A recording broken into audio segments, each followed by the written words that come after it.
Okay, so I think we have a good amount of people on at this moment in time.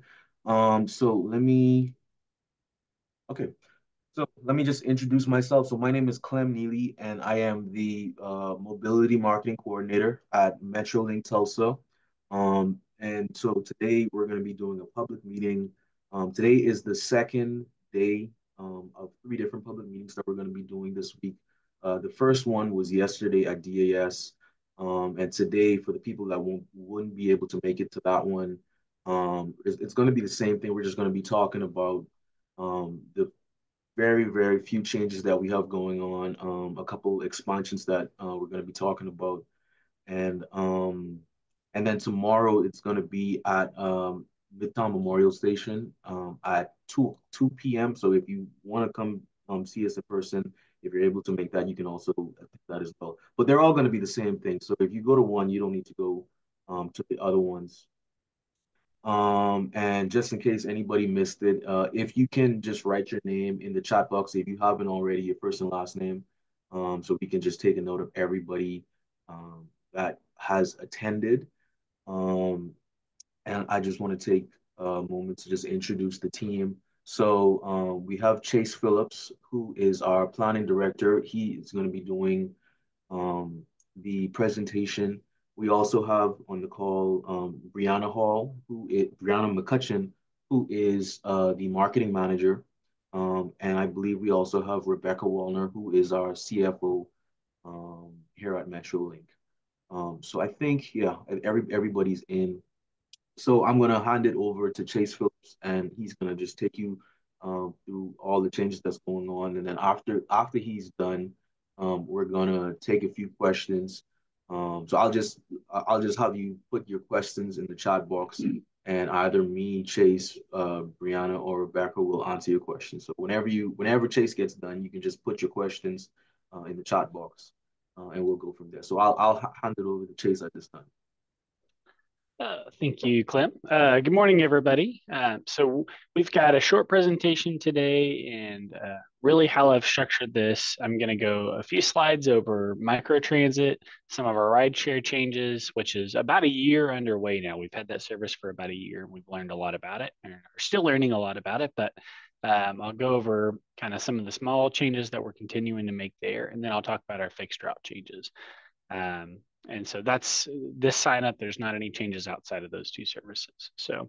Um, so on the rideshare side, so microtransit, and one because this service is so new, I do like to remind our customers and our staff even internally, microtransit, just the type of service that it is, being able to book a public transit vehicle that arrives kind of right at your door and picks you up and drops you off within that zone. That's a pretty new technology.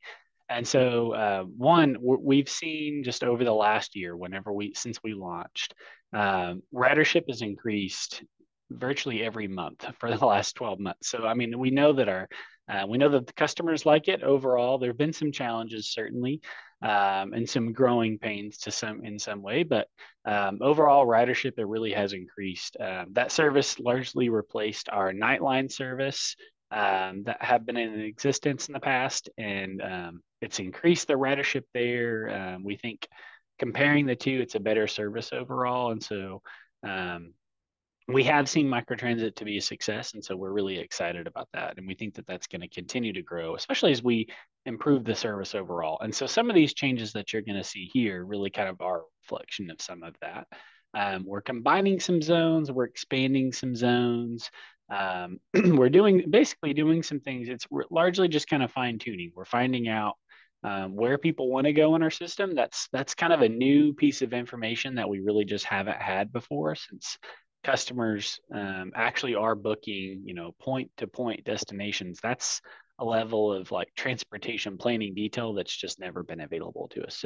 So we do really know where people are wanting to go. And what kind of destinations are generating most of those trips. So that's actually really useful information as we kind of fine tune and combine zones or expand or even contract in some places, perhaps, just to make sure that we are uh, being most efficient with the resources and the vehicles that we have. So ultimately, just to provide a good service. So um, So I just kind of like to remind everyone of kind of that and where we are with microtransit. So the goals of these changes overall are really to decrease travel time for customers and expand access. So and increase access to downtown. So all great things. There's not on the microtransit side. There's not really anything that's I would even say is a negative drawback at all. It's really there are positives. There are things that we've learned. Some of our limits and boundaries with microtransit in a good way. Like we now know that we're able to combine some zones without putting too much of a demand on the vehicles and making sure that you can get reliable booking and all of that type of stuff. So I've got a couple of slides, and so I'm going to first, if you're familiar with microtransit service, it can really be kind of divided in two ways. So there's the evening service, right, that starts after our fixed route, generally ends in most cases, with the exception of the BRT. And so we're going to talk about that, and then I'll talk about the daytime service on the next slide. So if you're familiar and you've been with this since the start, you know that we used to have, I believe, 6 zones at night, um, and that is changing. So we've every 4 or 5 months or so, we've kind of pared back and we've been able to combine some zones, which is good for the customer. That means you're having to transfer to fewer vehicles. That means you have better access. And it's for more customers, it's a 1 seat ride, which is preferable. And so we've done that process again. So if you look on kind of the north side of the screen, so what used to be zones 1 and 2, um, that those zones are now being combined. We've kind of learned and figure out the ridership in those areas, and we know that we can confidently, without putting too much demand and strain on the system, which hinders riders' ability to have reliable trips and get the trips that you want at the times that you want them. We're able to combine those zones, so we're consolidating those resources really, but ultimately at the end of the day, it's a larger area that our customers can travel around within a single booked trip, which is a good thing. So, and it's kind of difficult to see on this map in particular, but all of these zones. This is not the final map, just so you know. This is not the actual product that we'll put out in the pamphlets or the website. Um, but all of these zones will actually go into downtown now. So before zones 1 and 2 and 3 went into downtown, actually, but zone 6 did not, and then some of the former zones didn't as well. And so now every zone that's in the evening will actually all transfer into downtown, which really helps. With transferring, it helps making sure that you shouldn't ever have to transfer more than to one vehicle if you have to at all, which in a lot of circumstances, there's you shouldn't really have to transfer unless you're really traveling the entire length of the city. And so we feel like this is a pretty good change that we think we're able to accommodate. So we're really excited about that. And that's actually something we've been wanting to do for a while. Um, some of the other changes, and so zones 3 and 4, so kind of in East Tulsa and then South Tulsa. I know that travel in those areas has kind of been well. We've had a lots of requests, right? We're always getting requests to expand service out in that area, and to some degree, we've been able to do that. So we are limited with kind of our resources, and we have a defined budget that um, really kind of guides and directs what we're able to do. And the number of vehicles and drivers we can operate. But we have tried to increase services out in that area as much as possible. And so now we've actually overlapped. It's a little difficult to see on this map, and so I apologize for that. But if you're familiar with where our Midtown Memorial Station is, now zones 3 and zones 4 actually both serve our Midtown station. So there's overlap there. But also in the last probably 3 to 4 years, especially the last 2 years, we've really kind of increased local bus service at Midtown Memorial Station. There for a few years, there were only a couple routes that actually were going there. And so now that has largely changed. We really have increased more bus routes that are going to Midtown Memorial Station. We've reopened Midtown Station, the last sign up, if you recall. And so now there's an attendant there and guest facilities. And so um, we see a lot more traffic, a lot more customer traffic at that area. And so we really are trying to kind of reemphasize and use that facility to best serve our public. And so, so both of those zones will actually overlap there. So if you do find yourself using one of those last trips on a local bus service, you can always, hang out at the NMS and then wait for the Nightline service to start between that gap. And now you can cover a large percentage of the city directly just from Midtown. So again, zones 3 and zones 4 will both serve Midtown today. So, and that entire square mile. So Tulsa Tech, all of that. So which we know is a big generator and also just a large request. And again, as I mentioned, all of our zones are going downtown. So we're really excited about that, and that should really make transfers pretty seamless for everyone. Transitioning to daytime. If you're familiar with our daytime service, and so again, Zone 6 operates during the day and the night. So just remember that's a mirror image of both of those. So we do have 4 zones that operate during the daytime, and 3 of those are going to be impacted this sign up in a good way. Those 3 are expanding. I'll start at the top. So Zone 8 in North Tulsa and the Turley area. So that zone, which was created probably about 9 months ago, I think this is probably the 3rd service change that we've had with that in place. We've expanded that a little bit. There's only 1 vehicle in that area. It's a rather small location, but it has a really high ridership for the size. And so, but over time, we've learned that we really actually can expand that even more. And so we're excited about that. And excited to be able to provide service to more people, but also making sure that it's reliable, timely, and it works out for the public. So that zone is expanding, largely doubling in size, actually. So it was probably about 3 square miles, and now it's around 5 that you can get around. So good benefit there. I'll go counterclockwise. So Zone 6. Zone 6 is actually expanding, again, as I mentioned in the last sign up. So during the daytime as well, you will still be able to get from all the way in Tulsa Hills Shopping Center, which has always been in the zone, all the way into downtown now. So largely everything that's on kind of that West Tulsa area, including the Gathering Place, actually, because this zone does kind of jet over across the river at that kind of in that little section, and so you can access the Gathering Place from Zone 6. All of that is available within a single book trip. So Zone 6 is it's been a pretty successful route, especially during the daytime. And so but we still kind of felt like we were able to accommodate those changes with the same amount of resources. So we're pretty excited about that. No changes to Zone 7 at this time. So other than graphically, we've kind of tried to show the health department a little bit differently, but overall, there's no change in service. Everything that was accessible in the past is still available today, so including Midtown Station.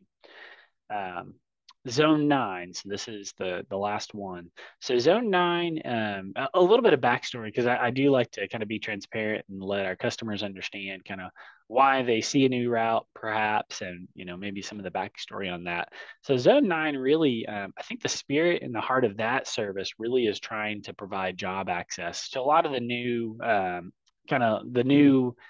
facilities, new big box stores, large in Northeast Tulsa, whether it's the Amazon facility, which does have a lot of hiring, and especially seasonal, as well as Costco. There's just been a lot. That's an employment center that didn't exist, in the not so distant past. And so we're trying to make sure that we provide and give the public an opportunity to access those jobs. It is a very large area that's largely disconnected from a lot of the rest of the city in terms of like the street network and pedestrian access and all those types of things. So it is kind of challenging to run a big bus there. So that's why we're trying microtransit. We actually have used shuttle buses in the past, and that wasn't successful. But so this zone has been in place now. It's been in place for 8 months, and it hasn't had very high ridership, but we really do want to see how this zone performs during the holiday season. just to have a real idea of what the usage will be. And so we are keeping the zone in place. You can access the zoo, the airport. The airport's all entirely within this zone. So lots of jobs. Again, Amazon, Costco. There's lots of industrial and manufacturing businesses all through that area. They're all accessible through Zone 9. And I apologize, I don't have an underlay or an overlay with our existing bus service, but this zone does connect to three, maybe four routes, four fixed routes. So if you ride Route 201, 130, the 320, all three, and then actually the 470 as well, all four of those local bus routes all connect to Zone 9. So again, it's got access. So we're really just kind of hoping to see that takes off. So please spread their word if you know anyone who was trying to get access to this area, because we are trying to promote that, and it's just kind of difficult to get the word out. So, um, yep. And again, we'll take questions after this. I want to transition over into local bus service changes. And so we'll start out with the only route that's being affected in terms of like geography, kind of like visually, physically where the bus actually goes, is Route 320. And I'll go ahead and skip over here. So, so this is Route 320. Again, this is the Sheridan bus route. It does on the southeast end. It starts out at Midtown Memorial Station. On the northwest end, it also touches Tulsa Community College, the health department. Um, so this is Route 320 if you've used it. And the only change that's actually going to occur is towards down on the south end. So in the past, that route has just turned on 31st Street and then went over to Memorial and then into our Midtown station. We got a lot of feedback from the customers that they really wanted that service. They wanted to act bus service a little bit south of there. There's some facilities like Grand Recovery Center that's at that location, and we just were told feedback from riders and our drivers, because they also kind of look out for the customers as well. They pay attention to where people walk from, and and how we might improve our service to better improve, well, to better serve the customer. And we got a lot of feedback that said like, hey, there's if you move this bus route a mile south and service that area, we think it would be a good change. And so we were able to adjust our schedules and the timing to make that work. So Route 320 on the very south end. That's the only thing that's been directly impacted physically. Um, some of the other changes that we're going to see on the fixed route side, and I apologize, I do see that there's some questions in the chat. I'm not able to follow those at the moment, but we'll go through those after I'm done with the rest of the presentation. Thank you for those questions, by the way. So on the kind of getting back to the other changes on the fixed route side, there are really kind of three big changes, I would say, that we are really making to our service hours. And really, this is just kind of we have a constrained budget that we have to operate with, and sometimes that results in just really hard decisions. We want to make sure that we're putting our resources in the place where it's impacting the most people.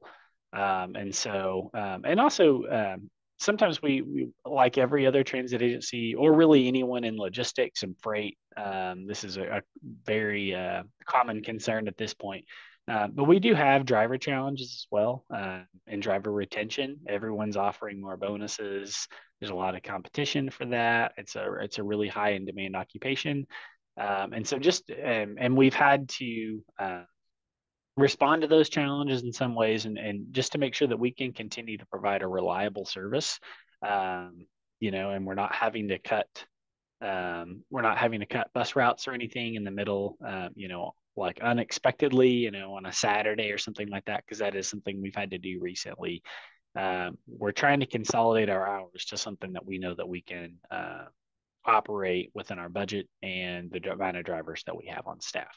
And so three changes that we're doing to that on our local bus side. We are reducing a lot of the last trips on our fixed routes. So if a lot of our trips, there's about most of them end around 6:30 or 7 o'clock or so. And a lot of those trips we are cutting the very last PM trip. We looked at the ridership, and overall, a lot of those routes, this isn't actually affecting too many people. Some of them have four passengers on them on average, or less. A lot of them have less than that. But again, we're just consolidating our service in that manner just because we just feel like that's the best thing that we can do with the resources that we have. And just we want to make sure that we're still providing a reliable service. So the last PM trips on a lot of routes, and this will, um, I had the list, and I'll bring that back up after I'm done with this. But we do have the specific routes that are actually losing their last PM trip. So it's Route 110, Route 117, Route 130, Route 150, 201, 300, 320, 440, 450, and 470. And that was the list that was on that very first slide whenever we started out the presentation. Um, the next thing is Route 300. We are reducing frequency on the Route 300. It's going to be every 60 minutes now during the weekday. So that's been the case on Saturday for quite some time, but we're just permanently reducing Route 300 to only operate every 60 minutes. And a little bit of backstory: the ridership on Route 300 is not it's not that high. It's kind of a middle of the pack route, but that route is very long. And what that means, so it transects the entire city east west, and what that means is that takes a lot of resources to make sure that route's fairly frequent. And so it takes more resources. That route has more resources than most of our other routes in our system, despite having a lower ridership. And so again, just kind of as a measure, just to make sure that we're doing the best we can with the resources that we are given. Um, that route, we are reducing the frequency on that to just every 60 minutes. And then the last change that we're making on the fixed route side is we're just reducing frequency on Saturday service as a whole. Um, we've got that was just a change that we could make. We do have lower ridership on Saturdays. It's usually about 70% or so of what weekday ridership is. And so that change really just, again, just allows us to make sure that we are able to put the service out in the street and maintain it and keep it reliable. The service that we advertise and that we tell the public we're going to run. We've recently had to cut Saturday service, a few routes, just due to manpower issues. And so we really want to avoid that as much as possible. We want the customers to be able to rely on the service that we advertise. And so that was a change that we regretfully, or not regretfully, but it was a difficult decision to make, but we do feel like it was one that we have to make at this time. And that's not permanent, but it is something that we're felt like was the best decision today. So that is all the questions that I have. I'm going to go ahead and bring up the very first slide, but let's go ahead and move into, because this kind of is a summary of the different changes that we've made, but let's go ahead and move into question and answer. Clint, just going to pull up the chat. Yeah. So yeah, if you have any questions regarding anything that Chase talked about, just feel free to drop it in the chat box, and I'm just gonna read it out loud as I see it. So the first question is from Russ. He says, what would be the best time to book trips for those that work from 8 to 5? Also, if trips aren't being displayed or trips cannot be booked, how can this be fixed? Sure. Okay. So Russell, so for trips that book, so I'm assuming you are talking about microtransit. Yeah. So the best time to book trips for those that work from 8 to 5. So you're able to book trips up to an hour in advance. So and really the whole point of microtransit is it's kind of an instant thing. You're trying to typically book trips about 30 minutes out. And so if you find that you're having difficulty getting the trips that you want kind of during the day, well, I mean, you can always call into the call center. That's always an option. But there's not really a best time to do that between the middle of the day. I think if you find that you are having difficulty with the trips, I recommend calling into our call center because they can kind of tell you what the demand looks like, and they can advise you, if you do need to be booking a little bit later. We do get feedback from the customers that they're asking about. Typically it's actually in the evening. That's the times that it seems like a lot of customers have challenge booking in the nighttime service. The last trips, everybody kind of wants to catch those last few rides, which puts a lot of demand on the system. But during the daytime, 8 to 5, I'm not sure. The best time is really before you need to arrive at your destination. That's perhaps maybe that's the best thing. You always want to give yourself some buffer. So if you've got a 12 o'clock trip or appointment somewhere, um, you need to give yourself, 30, 45 minutes or so buffer there if you can. And so I would book accordingly up to an hour in advance of when you want to be picked up. So, but on the trips that aren't being displayed or trips that cannot be booked, yeah, I mean the trips that aren't being displayed, though the availability, what's there is there. I mean, we do want feedback from the public if you're not able to get trips booked at like specific time slots. We always want to know if what's the service that we're putting in there is not able to meet your requests by all means. Um, it may be, I mean, it's, yeah, sorry, it's just kind of I don't know if you're actually having issues, or it's just a matter like if the service is not working well. I want to make sure you might want to follow up, Russell. If I'm not answering your question, I can't fully tell if you're having issues with the system as a whole or is it just the availability isn't there. And those are two separate issues. If you're having issues with the system, please make sure that you report that through alerts or call in to the call center.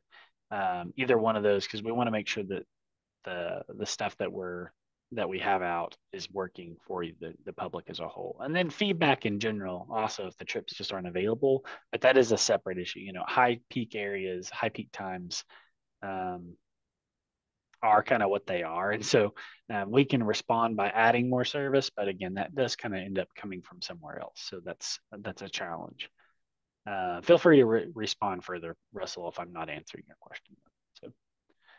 Okay, thank you, Chase. The next one is not necessarily a question, is more so a few comments, but I guess I'll phrase it as a question. So, Daniel says that I'd love to see Zone 7 be opened up to night service. So I guess what Chase, in your mind, how do you see in the future us being able to um trans to make our zones as convenient for as much people as possible in terms of some zones being transferred tonight and vice versa. I mean, what do you see that looks like in the future? Yeah, no, that's a great question and a good comment. Daniel, you're not the only one who has asked for Zone 7 to be opened up at night. We certainly recognize that. Probably, maybe I'll start off with saying this. The biggest challenge that we have to converting that over tonight is that it's simple as dollars. That's an area that we haven't had nighttime bus service in at Null, and I don't know that we've ever actually had evening bus service at that area. And so hours, vehicle hours, man hours, geography, all of that really, I mean, that means that resource has to come from somewhere else. And so that's a difficult challenge. And so, because again, we operate on a limited budget. And so if over time we figure, once we are continuing to learn about microtransit and how we can spread those resources out without diminishing the quality of the product, we certainly will and are looking at that. And again, some good evidence of that is actually, we Zone 7 doesn't have service, but we have slowly kind of been inching that direction with some of our other zones.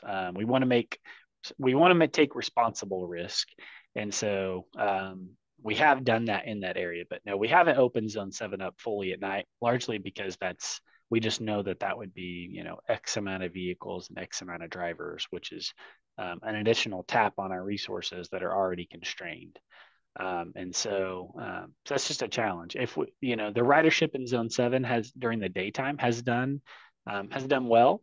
Um, we it hasn't reached a threshold to where we today that we would see, that would be an incredibly successful service if flipped to evening service at night as well, because your ridership will dip quite a bit at once that change happens. And so I would certainly say keep voicing that, because you're not the only one, and we do want to make sure that we're providing the service that the public asks for. But the reasons for the change for that not happening today really are a budgetary question. It's just a matter of resources. They have to come from somewhere. So, but great question overall. So we do hear you. So, um, and then Daniel, you've got another question here that I might um, yeah, Clem, do you want to go ahead and read his second question? Yeah, so I guess Daniel has concerns about cutting the last route out of some of these bus services, even though, from our end, it's going to have a minimal impact. I guess the concern is there are still some people that will be impacted on that. So just can you kind of touch a little bit about that? Certainly. Yeah. So, Daniel, we here at Tulsa Transit, we're all public servants.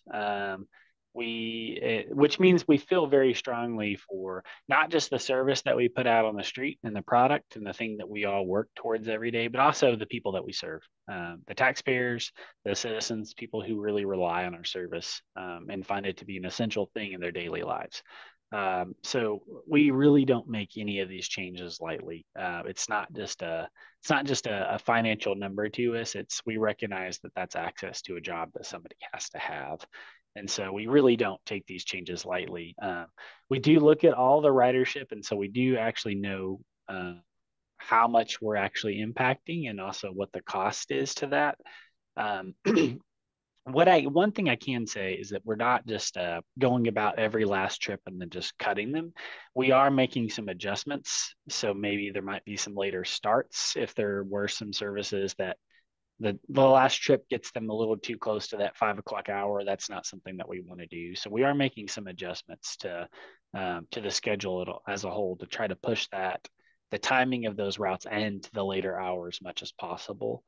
Um, so we're doing the best we can, and that's um, kind of all I can say about it. Really, it is just a matter of we've got to do the best we can with the resources and the funds that we have. And so, as you can see, your other question about zone 7, those are the types of trade-offs that we have to have. If we want to expand service into zone 7 evening hours, and that means that resource literally is going to those are driver hours that are already allocated today somewhere else. And so we're just kind of shuffling those resources around because we have a fiscally constrained budget. And so it's all about how to best serve the most amount of people, or the most vulnerable. Sometimes it's not just about numbers. Sometimes, as you mentioned, those evening service hours really do matter a lot to our customers, even though the numbers aren't high. So we really are cautious about that because you may not have another alternative. So we don't take those decisions. We don't make those lightly. So, Thank you. uh, Yeah, so were you done, Chase? Well, I was just I can see the questions for that. I was Okay. just going to answer Carisha. On are the buses currently being cleaned and disinfected? They are. Yeah. Our maintenance crew, they clean and disinfect our buses very regularly, actually. We've got Rainy Cloud, our maintenance director. He's a rock star. He has done a great job at really, um, actually making sure that our buses and stuff are clean, which is often surprising to people. There's a stigma across the country about public transportation and stuff, and that's often not the case. We clean and disinfect our buses very regularly. So and are constantly investing in our facilities to make sure that we can do that. So yeah.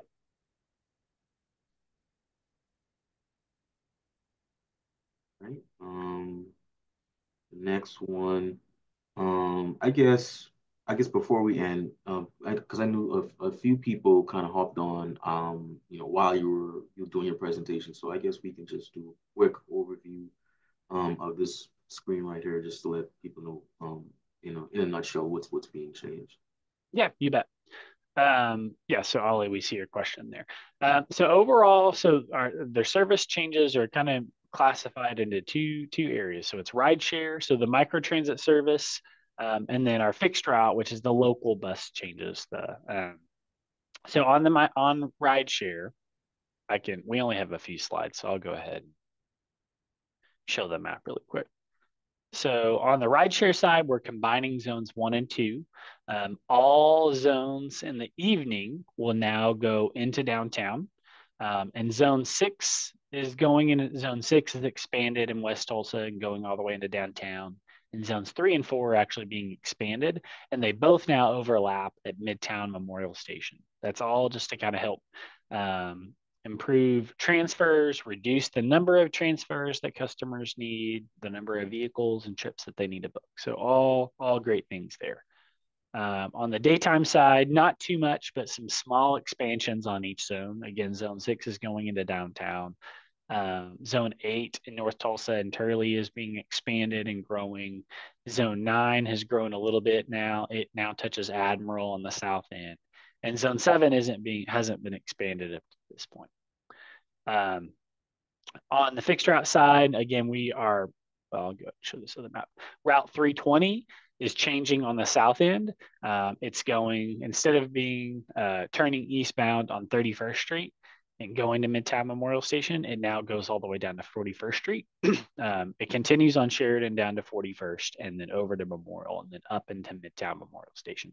So that's a minor change, but I don't want you to be surprised by it. And some people are very excited about it, actually. So in summary, the other changes that we're making on the fixed route local bus side, we are making changes to Saturdays. So a lot of the more frequent routes on Saturdays, their headways will be reduced.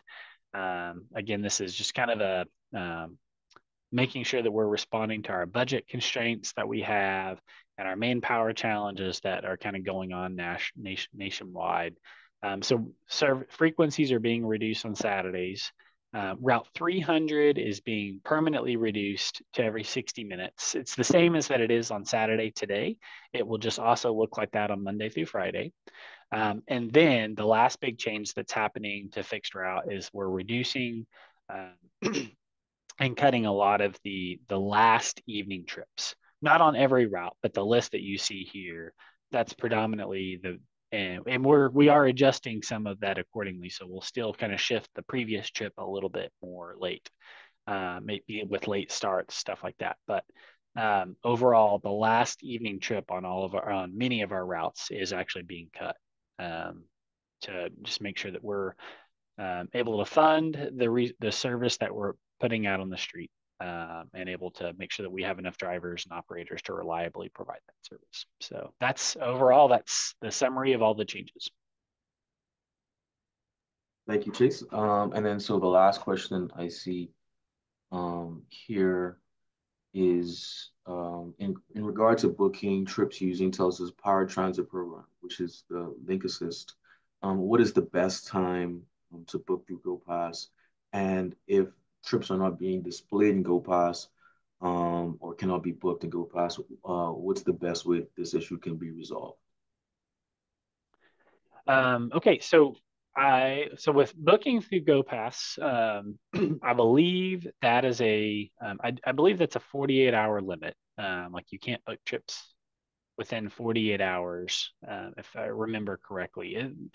There's something a little bit different there, and I'm not that's a little bit out of my area. But if trips aren't being displayed in GoPass and cannot be booked, again, it may just be a question of, is that resource, there may not be an availability there. So it's not always an indication of a problem, but again, we always welcome feedback. If you're really not getting the trips that you want, please let us know, and we may be able to, I'll say this. Every sign up just like this in August, we take feedback that we've been given from previous signups. And we adjust our driver schedules. If we know that there's some maybe downtime in an area, we might shift to have more drivers starting at a different time to accommodate that demand. It doesn't always work out. We don't always get to provide the resources and the times and the books and the trips that everybody wants, because a lot of popular times are popular for a reason. And we still have to provide a service throughout the whole day, and the whole week. And so there is a balance there. But I will say feedback is always welcomed. Um, yeah. Yeah. Yeah, and I'll also say this. In the case of if you're a paratransit eligible, the first thing that I would do if you're not seeing trips and Go Pass is to call the call center, because they have the ability to see on the back end if your eligibility is actually transferred. Because I know that some people have had that issue where they were using the old system or the old app, or they were just using their computer. And then when they tried to start using GoPass, their eligibility didn't automatically transfer. So if that is a possibility, then just contact the call center, let them know, hey, I used to use my computer to book my Link Assist rides, but now I want to use GoPass. And they'll check to see, just to make sure that your eligibility is usable in GoPass, because sometimes it needs to be manually transferred over. So that could also be the case for some people. Yep. And Um, yep. And we had one of our writers, and Brooke, I see your hand. We'll get to you right after this. Just so you know. What we had at our public meeting yesterday, I did talk to one of the passengers there, and I know that he had some questions about seeing different information in the old app, the Rideco app. That's actually not something that's available in the App Store anymore versus the information that's in GoPass. Um, there's a lot of technology things going on here, so our CSR representatives actually use the platform. They actually use the system that is owned by the software that we use to manage all this stuff. But that's no longer a customer public facing um, app that's being updated and maintained. And so we can't always guarantee the information is going to be the same across all these platforms. And the large reason for that is that we're wanting to push a lot of our customers to GoPass, because it's so much easier for us to make sure that everybody's using the same tool, looking at the same information, and it gets really complicated if there are different softwares doing the same thing. And so I would encourage everyone to try to use GoPass as much as possible, just because that helps our CSRs troubleshoot issues. There's kind of a long stream of information here, so I would encourage you to do that. But I hope that helps. So, Brooke, I think you have the ability to go off mute. So yeah, please do so. Let's hear your question.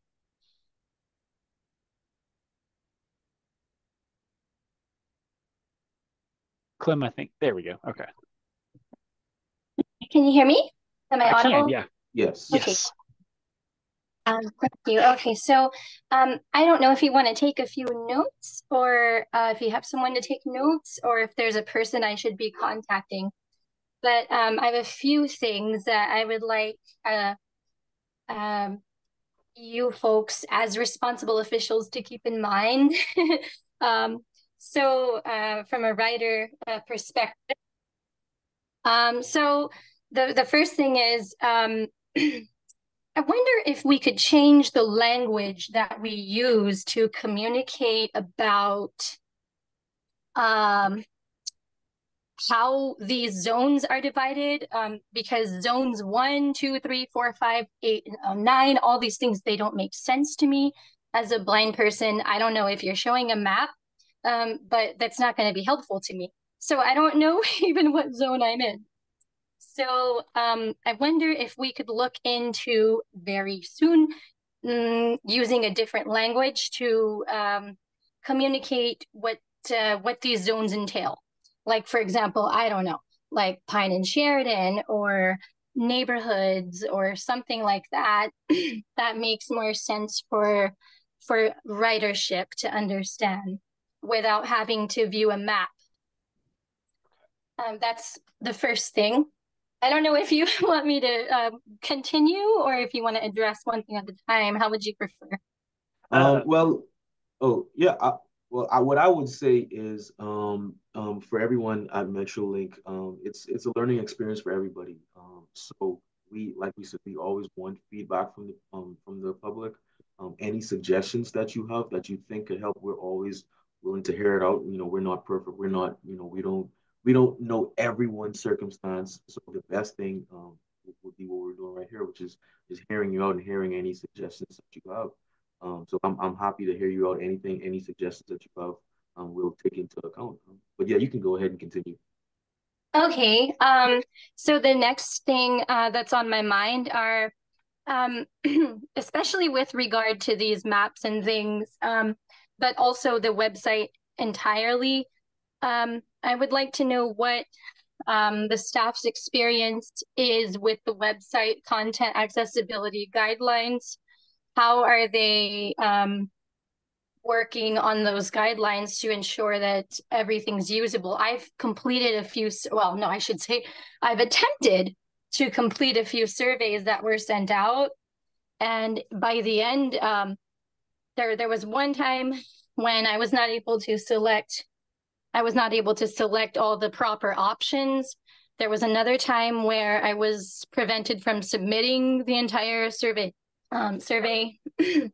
So there are some guidelines that are failing, and I'm wondering what Metrolink is planning to do around the website content accessibility guidelines, and how you folks will be working with that.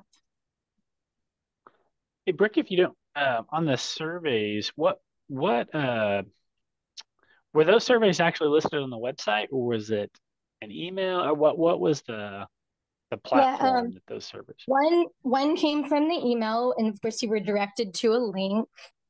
And then another was actually following one of these public meetings.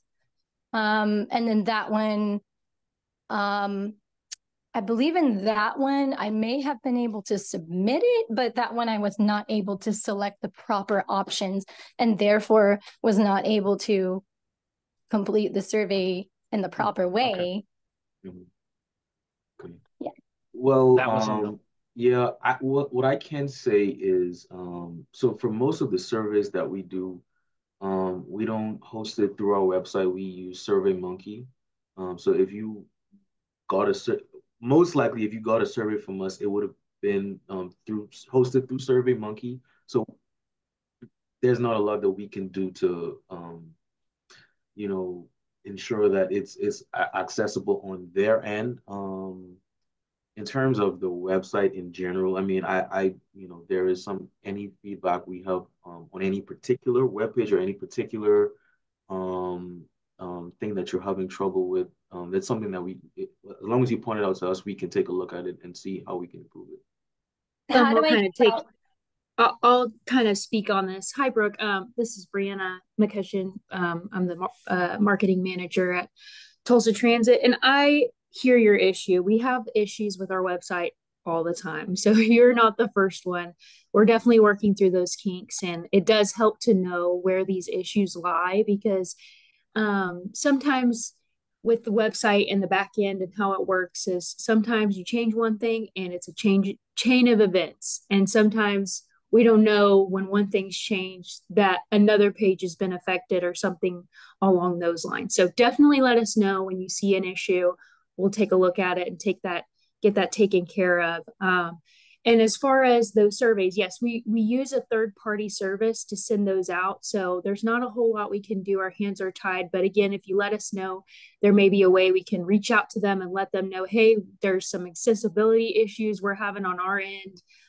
So we can get those covered. But we're just working with a lot of different vendors on this. So that's where it becomes kind of hard to know where the issues lie if somebody doesn't tell us what's going on. So feedback is always helpful. Letting us know where those issues are is definitely something we can look at and take care of if you bring it to our attention, and we're always happy to help. And you know, if there's another way we can get you the survey, or if you're having issues with it, you let us know. We can get it to you in another form. Maybe it's not through SurveyMonkey, and maybe it's through more of a PDF format or something that works better for you. So we're always happy to accommodate in any way. But again, just letting us know that these are issues is a big help.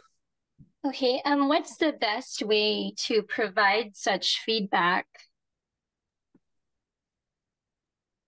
So I'll tell you this, if you want to, if you're able to, if you can take my email down, you can forward it to me for like if you could just make a list of all the specific pages that you have issues with, and Okay, then me and the team can get together and figure out how we can just solve it one by one. So if you're ready, you can take my email. okay, yes. Well, I'll just yeah. So it's are you ready? Yes. So it's CNEELY at metrolink ok.org.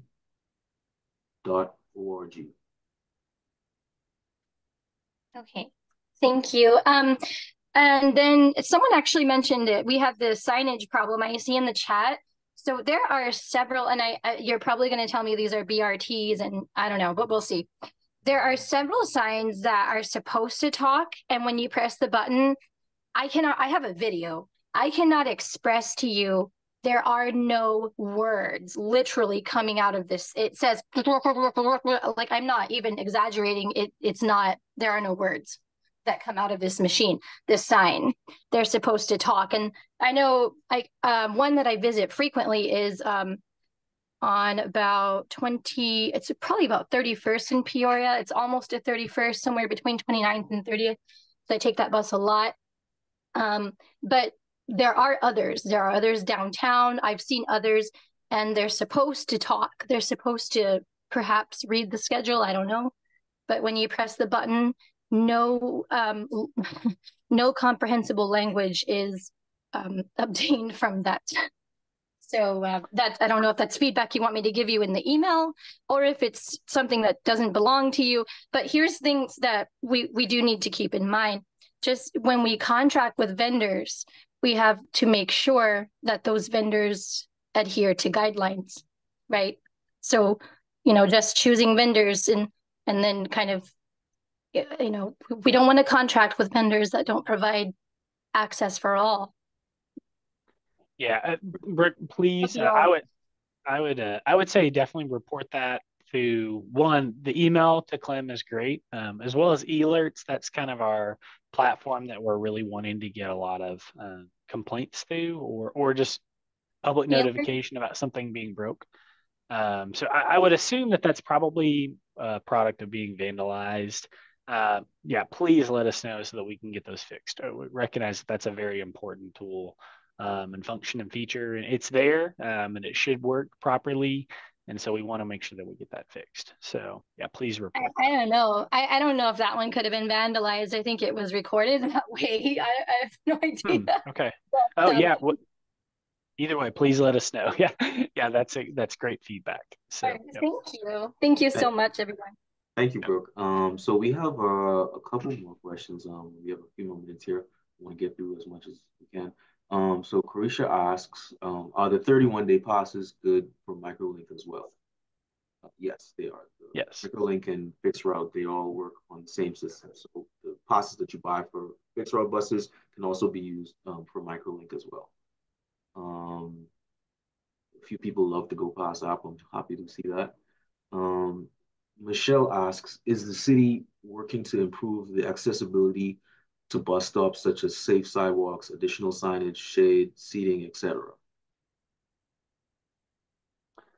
Yeah, so on regarding like accessibility, sidewalks, those are all separate things, but let me talk about those specifically. So bus stops by and large and sidewalks, accessibility, that is something that is pretty prevalent across the city.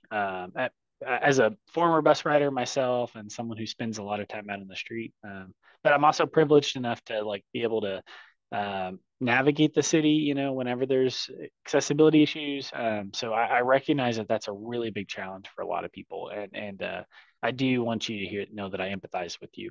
I would say the best place to report accessibility issues in terms of sidewalks is really the 311 app for the city. They do monitor that. They do look at that. Tulsa Transit doesn't have any funds for any capital dollars to do sidewalk improvements. We know that we have bus stops that are located in inaccessible places. We've got around 2,000 bus stops across the city, and we recognize that a lot of them are in places where there may not be a sidewalk. We recognize it's a challenge. We do work with the city engineering services a lot to make sure that we make improvements. We have certainly worked with them in the past on directing some local funds towards like our more popular bus stops in those locations.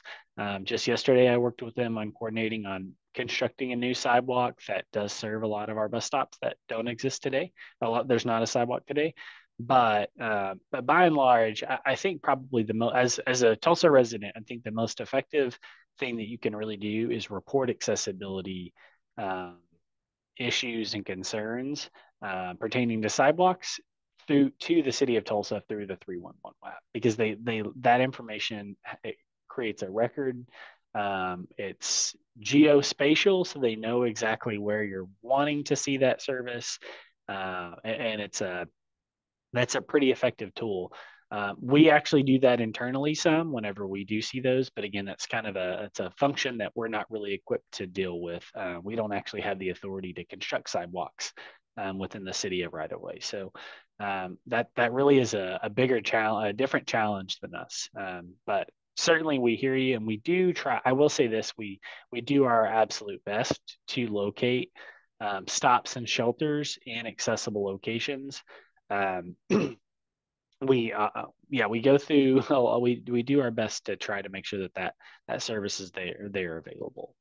Sometimes it means we will put shelters in different locations along the route to try to accommodate that in places that aren't necessarily optimal for bus service, but we know that they're more accessible to the neighborhood and the people who are walking to those facilities. So, in terms of like just additional signage and shade and seating, we have just because shelters are fairly expensive to maintain and to just construct, we do have certain like warrants, I would say, like a threshold for based on ridership that we'll put a shelter in if X amount of people are using it per day.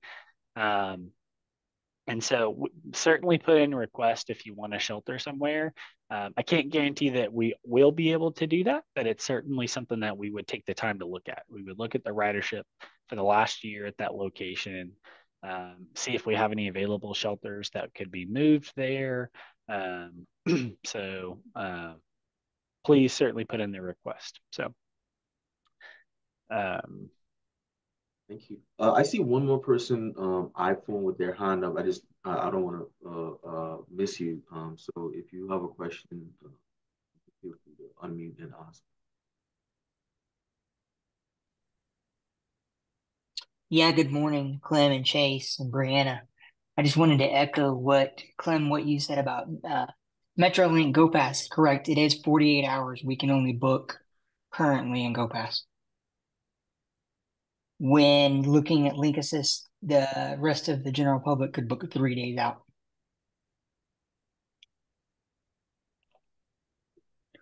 So he's saying, Chase, that the 48-hour limit is only on GoPass, but for other people that are using the website, I assume they have a 72-hour window. Is that what you're saying? Correct. Yeah, when booking through GoPass, it says 7. Like if I was going to book an 8 o'clock trip on a Sunday, it would tell me book. It would make me book after 8 p.m. on that Sunday, if that makes sense, for that Wednesday trip. Hmm. Yeah. Now, if I look at Link Assist, you can look and see that PM trip's still out there on a Sunday. Grab it before somebody else does in the old system. And the same with you're calling in the call center, a representative can also do the same. But it's just, I feel like everybody needs to be on the same page. If, GoPass can only book 48 hours, where, people who call can grab those 8 o'clocks and they're gone. When you go look for Monday and GoPass, you don't see the time, obviously, because it's not there anymore. Yeah. Yes, Kobe, I'm probably not the best person to comment too much further on some of the why the difference between the 48-hour versus the 72-hour. We'll certainly get back to you on that. I want to say some of that, perhaps some of the background as we well, let's reach out to you and we'll kind of follow up on why that restriction exists. I think that there's something to do with the weekend service and us not having not being able to book over the weekends, wanting to make sure that people who aren't able to book, or who aren't able to book on the app, who only book through the call center, are still able to try to get those, have some options to be able to try to get some of those trips that are booked on Mondays. Right. And I mean, it's just, one of those things. It's like, okay, finding a trip and it's like, if it's not out there, or it's like showing up, like I was explaining yesterday, it shows up in GoPass, but it might not show up in Linksys or vice versa. Okay, Colby, I've now had a couple different people have all responded to me, and they are saying actually now it is 72 hours across all platforms. Oh, it is? Okay. So I'm perhaps if the 48-hour thing that we were discussing yesterday was something that was in place in the past, I don't know. I can't speak to that, but I've now had two different people tell me that it's 72 hours across all platforms. So that should be the same restriction across the board. Well, we'll give it a go then and find out. Yep. Okay. Thanks. No problem. So I just want to get through the rest of these. Are we being required to use GoPass, or can we continue to use the Metrolink? As far as I know, the website will always be an option as well, the Metrolink website, because that takes you to the RideCo platform, which is the same people that they run the GoPass. They run our GoPass system. So I don't think that option is going to go away, if I'm not mistaken. Okay. And is it possible to have transit feedback options added to 311 if it's not already?